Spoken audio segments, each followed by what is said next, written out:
Let the noise of your day fall away. Far across the grasslands, wolves are calling to the moon. Beside a small fire, a child listens, wrapped in furs. His name is Temüjin, the boy who would be Genghis Khan. But tonight, we follow only the wolves, the fire, and the endless night. The fire breathes in soft cracks, its sparks rising and vanishing before they reach the stars. Grass leans with the wind in every direction, a sea without end. The air is sharp with the scent of smoke and horse sweat, the earth cool beneath the firs where Temüjin lies. He is small, but his eyes are wide and restless. Sleep does not come to him easily, not on nights like this. The horses stir. One shakes its mane, another stamps a hoof. Their movements ripple like whispers through the herd. His father once told him, "The herd feels what men ignore." Listen to them. Temüjin listens, though he does not yet know what to make of their unease. The wolves call again, not close but not far enough to forget. Their voices rise together, a chorus breaking against the dark. Temüjin imagines their eyes, small flames scattered across the steppe, watching, waiting. He grips the bone toggle at his neck. His father had pressed it into his hand earlier that day, saying, "Hold this when you hear them." They respect courage, not fear. Beside the fire, his mother hums a tune with no words. It is older than memory, older than the camp itself.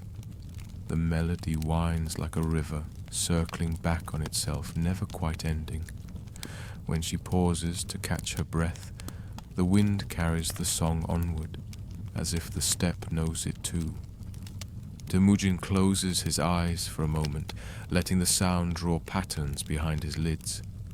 He wonders what the song means, but he does not ask. On the steppe, questions are not always spoken. Above him, the stars hang impossibly clear. In the stories of his people, each star is an ancestor, watching. Temüjin counts them one by one until they blur, until his chest feels tight with the thought of so many eyes fixed upon him. He whispers a number, then loses it, starting again. He wonders if they see only a boy, or if they glimpse the shadow of something larger. A falcon had crossed the sun at noon, its shadow slipping over the camp like a blade. No one had spoken of it, but he felt the weight of it all day. Even now the image hovers above him, sharp as the stars. What kind of omen was it? For a boy who was nothing, or for something he cannot yet imagine? The wind shifts suddenly. For a heartbeat, it sounds like leather pulled tight, a strap fastened in haste. Temüjin lifts his head, but sees only the grass bending, the fire snapping low. His mother's humming falters, then resumes softer, as though she too heard. He lies back, but his chest is restless. He tells himself he will stay awake until the coals dim. He will listen, he will learn. Yet the night presses close, and the weight of silence is heavy. The wolves have gone quiet now, and in that stillness he feels more watched than before. At the edge of the firelight, the grass shifts. A shape, low, deliberate, passes through, gone before his eyes can catch it. Not horse, nor wolf. Something else. He grips the bone toggle so tightly it digs into his palm. His father's words return. If something comes to your fire, do not rush to meet it. Let it choose you. The fire cracks once, throwing a brief halo of light. For an instant, he thinks he sees a figure crouched, then nothing. Only grass. Only dark. His heart beats loud enough he fears it will wake the camp. Yet no one stirs. Only his mother, still humming, though now her tune bends lower as if guiding him to sleep, or keeping something else away. Temüjin breathes slowly, forcing his chest to rise and fall like the horses do. He tells himself the night tests him, nothing more. Still, the knot inside him pulls tighter, as though the steppe itself has thrown a question he is not yet ready to answer. Sleep comes in fragments. He drifts, returns, drifts again. Just before the dark claims him fully, he hears the faintest sound. Two pieces of metal brushing together, a buckle or a ring. It's small, easy to dismiss, yet it lodges in his mind like a seed. The boy closes his eyes. The wolves are silent, the fire burns low, the stars lean closer. And though tomorrow promises nothing, the path of his life has already shifted, ever so slightly, like a thread pulled through cloth. The dawn and the omen. Breathe in. Let the night step back, breathe out, let the morning arrive. The fire is no more than a dull red eye when Temüjin wakes. Frost clings to the grass, silver at the tips. The air is sharp, thin, almost glassy. Horses stand in a loose circle, steam rising from their nostrils in slow ribbons. For a moment the world holds still, as if the day itself is waiting for permission to begin. His father touches his boot lightly against the boy's side. Up. Before the light, we belong to the wind. The words carry no anger, only a quiet certainty. Temüjin pulls the blanket from his shoulders, shivers, then crouches to feed the coals with dry stalks. A small flame rises, steady and patient. That is when he sees it. On the ground where his head had rested lies a single falcon feather, pale at the base, dark at the tip. No one saw it fall. It feels placed, not dropped. Temüjin glances at his mother. She has already noticed, but her eyes reveal nothing. His father looks once at the feather, then at the horizon, and says nothing at all. They eat in silence, hard cheese, dried meat, cold bread. Only when warm tea slides into Temüjin's chest does the silence soften. He tucks the feather into the leather cord around his neck. It brushes against the small bone charm his father gave him. 2 tokens, side by side, 2 questions without answers. They ride before sunrise. The grass bends in long sighs beneath their horses.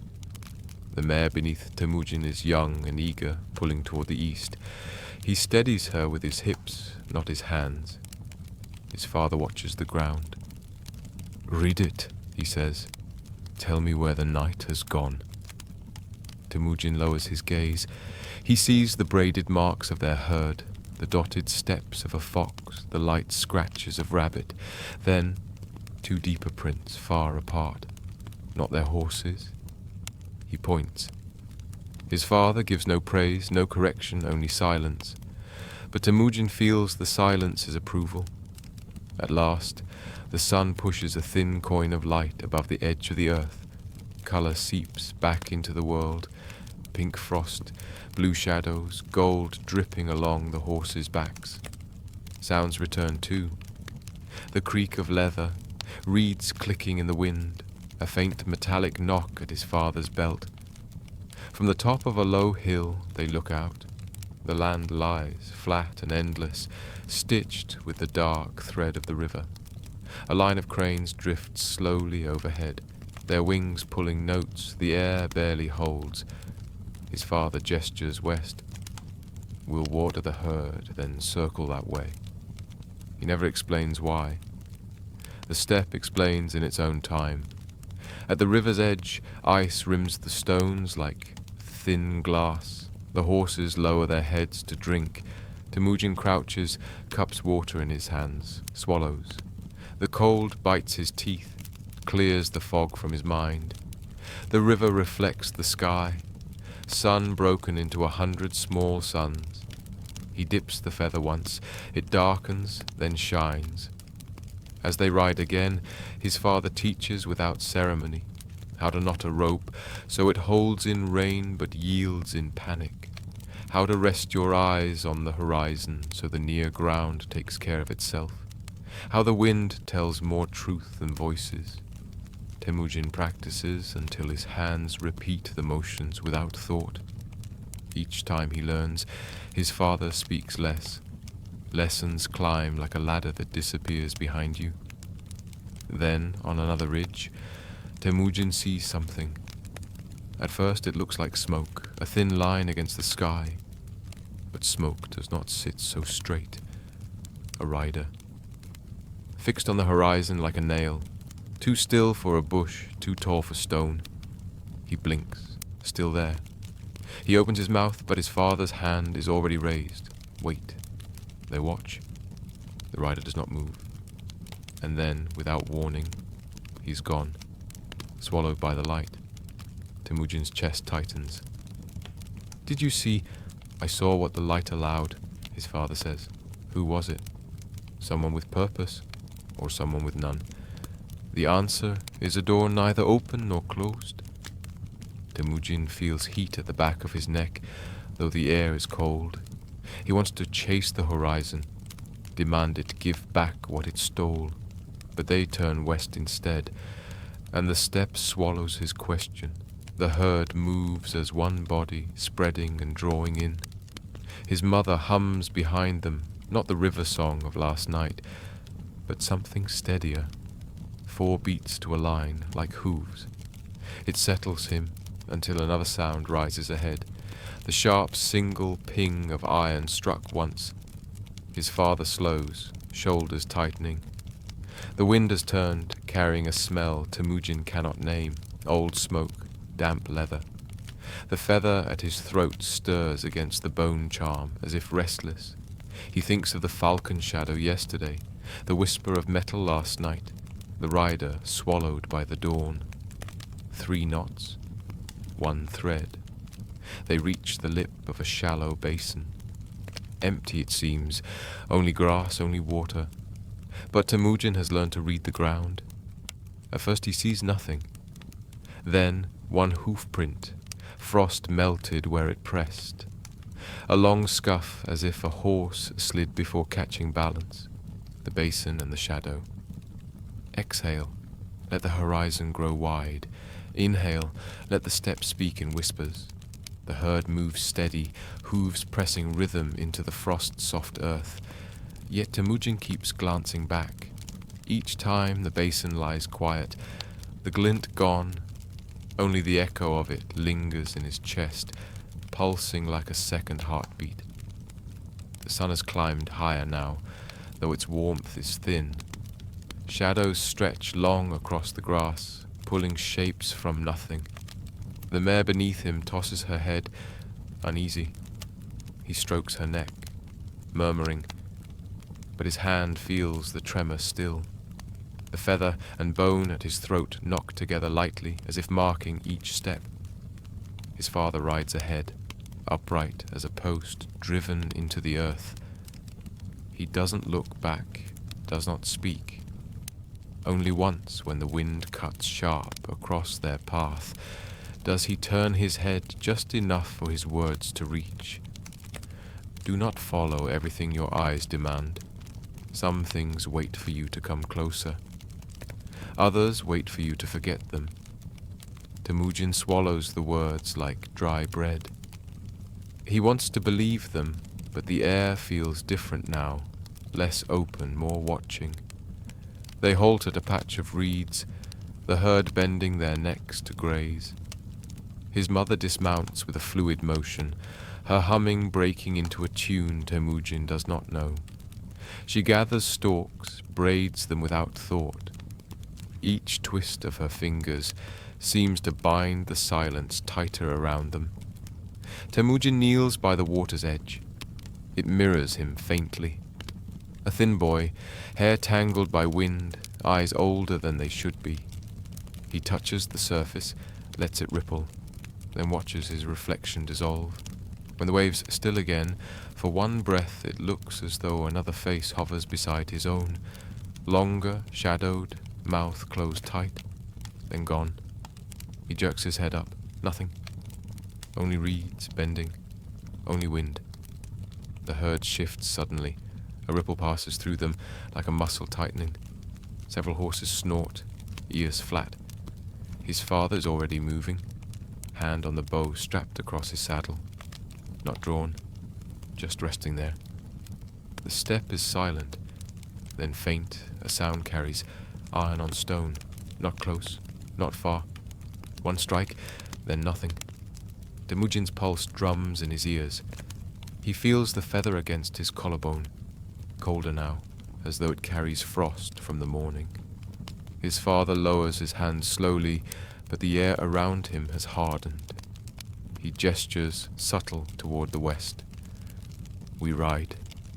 The herd obeys, hooves muffled against the damp ground. Temüjin looks back once more, against his father's advice. At the ridge above the basin he sees it again, just for a breath. A figure, still as carved wood. Watching. He blinks. The ridge is empty, but the feather at his throat feels heavier still, dragging against his skin. He does not know if it is a warning or a promise, only that the steppe has chosen not to answer him yet. And as they ride on, the question grows larger than the land itself. The silent watchers. Let the road beneath you stretch. Let the sky lean closer but hold no answers. The herd moves west, steady and patient. Frost begins to melt into the soil, turning dark where hooves press. Each step seems to sink deeper than the last, as though the earth itself wants to keep them here. Temüjin feels it, an unseen weight pulling from behind, from the basin, from the glint and the shadow that refuses to leave his thoughts. His mother hums again, softer now, almost swallowed by the wind. The tune is different from before. 2 notes, then a pause, then 2 again. A pattern like footsteps, or perhaps a warning. Temüjin does not ask. On the steppe, songs are as close as people come to speak in the unspeakable. The sky widens above them, pale blue and endless. A hawk drifts high, circling, not the falcon of yesterday, but kin to it. Temüjin narrows his eyes, trying to follow the bird's slow wheel. When it banks, the sun flashes against its wing. For a moment, the glint reminds him of the ridge. His chest tightens. His father breaks the silence. Every shadow belongs to something.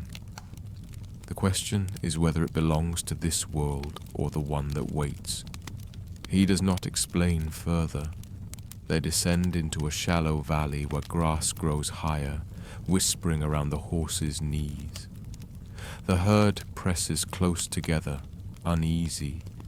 Temüjin listens, but the grass moves with the wind, yet sometimes not with the wind at all. He catches the faint sway of something larger than grass, then loses it. A crow bursts upward from the reeds, black wings shattering the quiet. Temüjin flinches. His father does not. His mother only hums louder, forcing her tune into the empty spaces. By midday, the air smells of damp ash. Temüjin tastes it before he sees it.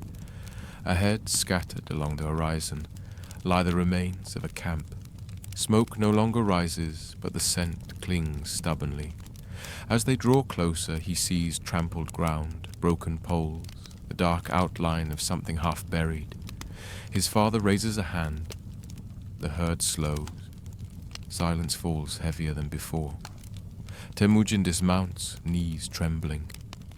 He moves closer, though every step feels borrowed. The dark shape resolves into a saddle, torn leather, iron fittings twisted. Nearby a single stirrup lies bent, as if struck by something stronger than horse or man.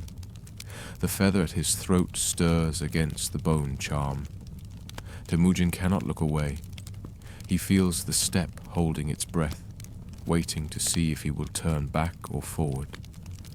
And in that moment he knows the shadow on the ridge, the glint of iron, the feather that found him in the night. None of it has passed. It is not behind him. It is ahead. The boy grips the charm in his fist. The question tightens. The answer, he feels, will not wait much longer. Breathe with care.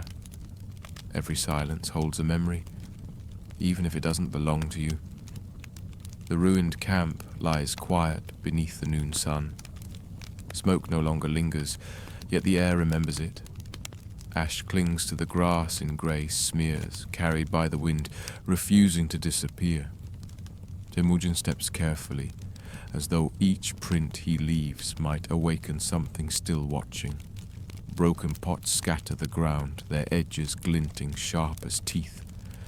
A tent pole leans half buried in the soil, cloth burned to nothing. Nearby the charred bones of a fire remain, ringed by stones split from heat. He crouches, touching one. It is cold now, but fragile, crumbling at his fingers. His father dismounts, eyes narrow, reading the earth. He does not touch, only looks. Each track, each mark, each broken thing speaks to him in silence. Temüjin watches his gaze move, slow and patient, as though he were listening to voices buried in the dirt. Finally his father says, "Not wolves." He does not say what instead. Temüjin's mother ties the reins of her horse to a fallen post. She kneels at the edge of the camp, fingers brushing over a torn strip of leather. Her humming stops. The absence of her song feels louder than sound.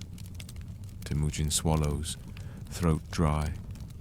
The feather at his neck brushes the bone charm, restless against his chest. He steps forward, deeper into the ruin. That is when he sees it, a circle drawn into the dirt, pressed deep by a hand or a stick. Inside the circle nothing remains, no ash, no print, no blade of grass. Clean, as though carved out of the earth itself. He crouches, fingertips hovering just above it, but not touching. The air above the circle feels cooler. His father's voice comes low. "Leave it." Temüjin rises. His chest feels heavy, as if the circle itself has drawn something out of him. He glances at his father, but the man's face holds no answers, only a shadow behind the eyes. A horse whinnies sharply. The herd ripples, hooves striking restless patterns. Temüjin turns fast, scanning the edges of the camp. Nothing moves, nothing shows itself. Yet the horses feel it, and he remembers his father's words. The herd feels what men ignore.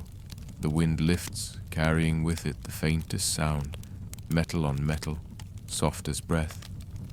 The same sound from the night before, a buckle, a ring, a promise. Temüjin grips the feather and bone so hard the leather cord cuts his skin. He does not ask what it means. He already knows. The story has begun to follow him. Exhale. Let the steppe empty itself. Inhale. Let the silence remain. They leave the burnt camp behind, though it does not release them. The horses move quick, ears pricked, as if eager to put distance between themselves and the circle in the dirt. Temüjin looks back once. The ruins shrink, but the feeling does not. It clings to him, tighter than the cord at his throat. The sun drifts lower, shadows pulling long fingers across the ground. The sky takes on a pale gold, but the warmth does not reach. Temüjin rides in silence, his thoughts tangled with questions he dares not voice. He feels as though the steppe has asked him something, asked and is still waiting. His father's voice breaks the quiet. "You saw it." Temüjin hesitates. "The circle?" A pause, then. "Yes." "What was it?" His father's gaze stays on the horizon. Not ours, not theirs. Something older. When you see such things, you remember them. You do not touch. You do not speak. Temüjin waits for more. None comes. Only the sound of hooves pressing into earth, steady as a drum. His mother begins to hum again, softer than before, almost beneath hearing. The same two-note pattern, repeated endlessly. It settles the herd, though not Temüjin. To him it sounds like a warning, like footsteps following just behind. The wind changes. It comes from the east now, colder, carrying the faint smell of iron and smoke. Temüjin feels it slide against his skin like a hand that does not belong to him. He shivers. Then, from the corner of his eye, he sees movement, a shadow crossing the ridge to their left. Not a hawk, not a crane, a rider. Silent, keeping pace with them from afar. He blinks hard. The ridge is bare, empty, only grass bending in the wind. But when he lowers his gaze, he sees the horses. Their ears twist toward the ridge. Their pace quickens without command. They saw it too. His father raises a hand. The herd slows, though unease still ripples through them. He turns his head slightly, voice low. Do not fear the rider you see. Fear the one who leaves no shadow. Temüjin clutches the feather and bone charm tight. The words strike deep, though he does not fully understand them. He only knows the steppe has changed. It is no longer open land. It is a watcher, and they are inside its gaze. Night will come soon, and with it, the questions will return. Breathe slow. Let the fire hold the dark at a distance. They stop when the sun has nearly slipped away, the sky burning faint at the edges like an ember about to die. Temüjin helps gather wood, dry roots, twisted stalks, while his mother clears a circle in the grass. Soon a small flame lives between them, its light trembling, trying to push back the night. The herd bunches close, tighter than usual. Horses nudge each other's shoulders, tails swishing nervously. Every so often one lifts its head, ears turning, eyes fixed on what no one else can see. Temüjin feels their unease seep into him, a second pulse beating under his skin. His father sits apart, sharpening a small knife on a whetstone. The sound is quiet but steady, stone against iron, stone against iron. Temüjin watches the rhythm until it folds into the crackle of fire. Each scrape feels like a warning, though his father's face reveals nothing. Temüjin tries to eat, but the dried meat turns to dust in his mouth.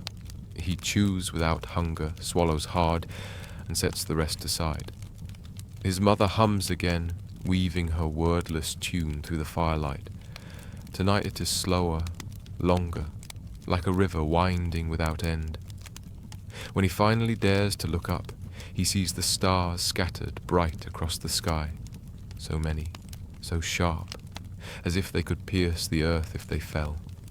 He counts them, as he did before, but loses the numbers quickly. His eyes keep sliding to the ridges around them, where darkness pools, the wind stirs, grass bends. For a moment he thinks he sees shapes, figures crouched low, waiting. He blinks hard. The shapes are gone. Only shadows remain. Then it comes. The faintest sound carried clear by the cold air. Metal against metal. A buckle shifting, a ring turning. The same sound as before threaded through his dreams, now alive in the open night. Temüjin's breath stalls. His hand flies to the feather and bone at his throat. They feel heavy, too heavy for what they are. The fire crackles, sending a spray of sparks upward. For an instant the sparks scatter like eyes across the dark. Watching, waiting. His father speaks at last, voice low, steady. Sleep, boy. If something comes, it will come whether you wake or not. Temüjin lowers himself onto the furs, though his eyes refuse to close. The sound of metal lingers in the night, never closer, never farther, just enough to remind him that the steppe is no longer empty. And when he finally drifts into uneasy dreams, he doesn't know if it is the fire, the stars, or unseen eyes that keep him company. Close your eyes. Let the fire fade into embers. Let the night carry what you cannot. The steppe lies vast and endless, the stars sharp as blades above. The herd dozes, tails swishing, hooves shifting in shallow sleep. The fire burns low, a single eye watching over them. Temüjin lies curled in furs, his hand pressed to the feather and bone at his throat. The sound of metal, so faint, so patient, still lingers beyond the dark. It does not come closer. It does not vanish. It waits. Sleep takes him, though not gently. He drifts into a place both real and not. The grass around him glows pale, as if lit from beneath. A falcon circles high overhead, its cry stretched thin, echoing across the horizon. He follows the bird, though his legs do not move. The steppe itself carries him forward, sliding beneath his feet. Ahead, the circle from the burnt camp reappears, carved deeper now, as if the earth itself wants him to see. At its center stands a figure, tall, faceless, wrapped in shadow. The figure lifts a hand. Metal flashes once in the starlight. The sound of a buckle, a ring, a blade. He cannot tell. It is the same sound from the night, from the basin, from every silence that has followed him. Temujin's chest tightens. He wants to speak, to ask, but no words come. Only the falcon's cry above, spiraling, never landing. Then the shadow lowers its hand. The circle closes, grass folding back over it as if it never was. The falcon vanishes into the stars. The steppe goes dark. Temüjin wakes with a start, heart racing. The fire is almost out, nothing but a glow against the ash. His father sleeps with one hand still resting on the hilt of his knife. His mother hums in her dreams, voice faint as wind through reeds.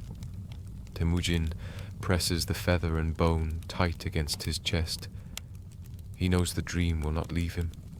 It is not only a dream. It is the steppe itself speaking, asking. And though he is only a boy, lying beside dying coals, he feels the question settle deep inside him, waiting for the day he will finally answer. Breathe slow. Let the night close its hands around you. Let the story rest, though it is not finished. The fire dies with a sigh, smoke curling upward until it vanishes into the stars. The herd has stilled, their breathing steady, warm mist drifting from their nostrils. Grass sways gently, no longer restless. For a moment, the steppe feels calm again, as if nothing had ever stirred it. Temüjin lies awake, eyes half closed, his hand still curled around the tokens at his throat. Feather, bone, two small things, yet heavier than they should be. He can still hear the echo of his dream, the faceless figure, the falcon's cry, the circle in the earth. They linger not as images, but as weight, pressed into him like a mark unseen. His father shifts in sleep, the knife resting easy in his hand. His mother breathes slowly, her hum fading into silence. The boy is left alone with the stars. One star falls, tracing a line across the sky. Temüjin watches it vanish into the dark, leaving only the memory of its path. He wonders if it was an ancestor's sign, or simply the sky reminding him that nothing stays. He lets his eyes close at last. The grass whispers, the wind softens. The night folds itself around him, carrying the question forward into mornings yet to come. And though the boy sleeps, the steppe does not. It waits, it watches, it remembers. The story has only begun.